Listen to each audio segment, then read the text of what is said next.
Episode 04 of 1001 Stories of Finance. More than money. Lanel stared at the stars above in the quiet darkness, his mind drifting back to the canteen at his new school, a place defined by the clatter of trays and the hollow roll of forced laughter. Oh, Daddy didn't give you plenty of money today. The boys, mostly Lanel's new classmates, would sneer at him every time. Their jab triggered waves of sneakers from the surrounding tables.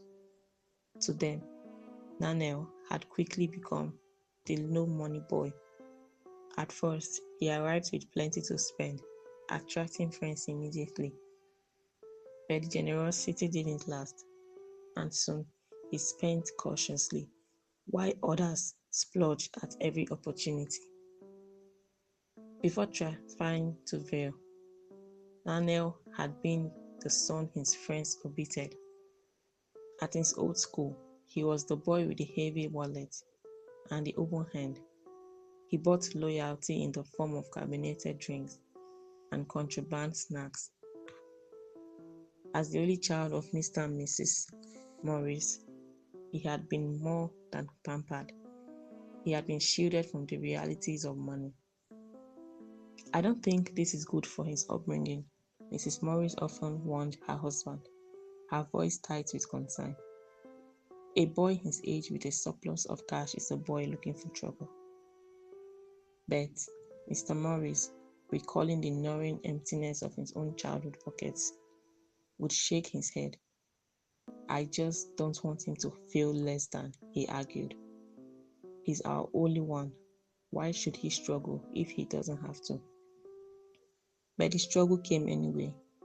It arrived in the near riots behind the school canteen as students fought over the imported gadgets and designer gear Lanel was handing out.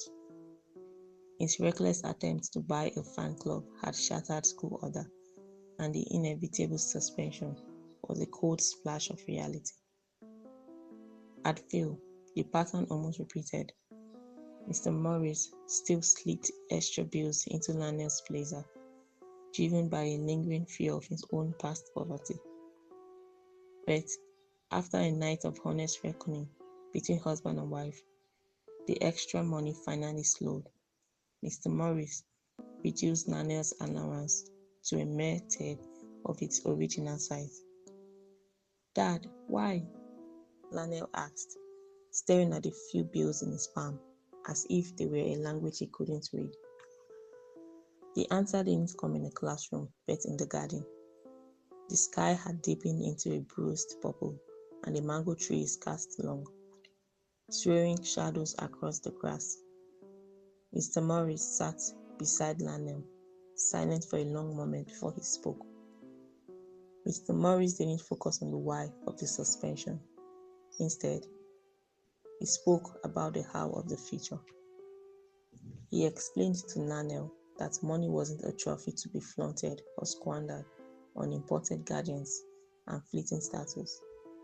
It was a seed. Lanel stayed quiet, the usual urge to argue replaced by a sudden, heavy curiosity. His father's voice was low as he began to deconstruct the magic behind the curtain. Compound interest, the nature of assets, and the steady, quiet hum of growth.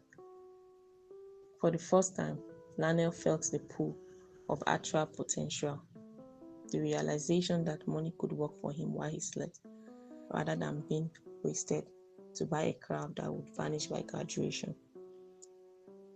Lanel's eyes lit up as the realization finally clicked. My friend at my old school, Tope, he never just spent, Lanel said, voice low as he glanced at the bills in his hand.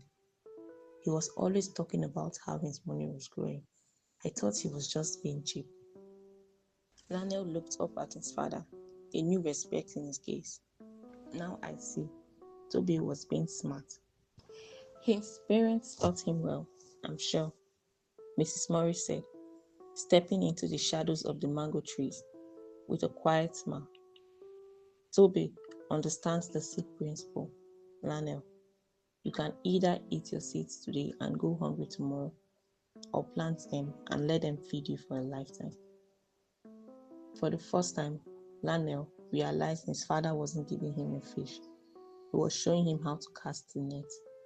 Exactly what Mrs. Morris had hoped for all along.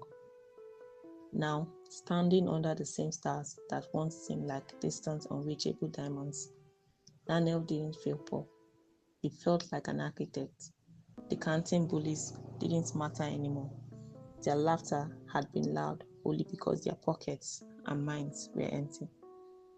I wish I had learned these morning lessons earlier, like Toby, Lanel said softly. It's never too late to begin, his father replied, his voice echoing in Lanel's mind. As his parents wrapped their arms around him and walked back inside, Lanel knew one thing. His confidence no longer came from the cash in his pocket, but from the financial acumen his father had promised to continue teaching him.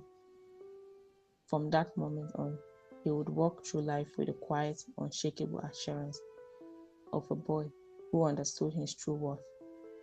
And that thought made Lanel grin, steady and sure, like a star finally finding its place in the sky. Keep enjoying the episodes of 1001 Stories of Finance at 1001storiesoffinance.wordpress.com.